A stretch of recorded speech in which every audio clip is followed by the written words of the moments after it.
A man of God helps you depend on God, not on him. A man of greed wants you to depend on him so he can extract money from you.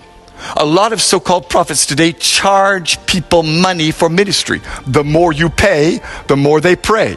Today, many churches and prayer camps charge money for what they call consultation. If you give $50, you get a prayer. If you give $100, they will lay hands on you and anoint you. If you give $500, they'll fast for you. And if you give $1,000, they will prophesy and see a vision for you. Nonsense! Anybody who charges you for prayer or ministry is in error. Mark my words. A day of judgment is coming on the false prophets and the fake pastors in this land. They tell you, buy this anointing oil, buy this holy water, buy this prayer cloth. Do not be deceived. Jesus never sold any miracle, and neither did the apostles. We have to get back to the place today where we depend on Jesus and Jesus only. The cult of celebrity pastors must end. And here's the problem we make today. We think if a prophet speaks words that come to pass, well, then it means he's a true man of God. We think if a pastor performs miracles, signs, and wonders, that he must be operating in God's supernatural power. But the fact is, you can speak prophetic words that come to pass and still be a false prophet. You can perform miracles, signs, and wonders and still not operate in God's power. Because this is so important, let me emphasize it and say it again. Deception is not just wrong words, it's also a wrong lifestyle.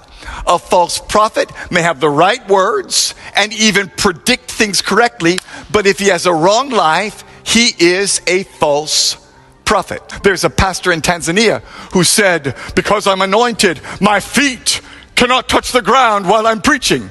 He stood on top of his members while he preached. What is that? Nonsense. The pride in pastors today is making God angry. Pastors tell their members, bow down, kneel down, touch my feet. Stop it. Jesus and only Jesus must be glorified. A few years ago, Pastor Rabalago of the Mount Zion General Assembly in South Africa was spraying Doom, super multi-insect killer, in people's faces to cure their sickness. Pastor Light Monyaki of the Grace Living Hope Ministries commanded his congregants to drink rat poison as a demonstration of the power of faith. They died shortly after visiting his deliverance service. Ask yourself, where is that in the Bible? There's a great wave of error running through churches today. It's destroying pastors and ruining churches. It's causing men to backslide and making the gospel lose power. It's making a mockery of the truth and making men lose their faith. It's causing good Christians to turn from the truth and fall into sin.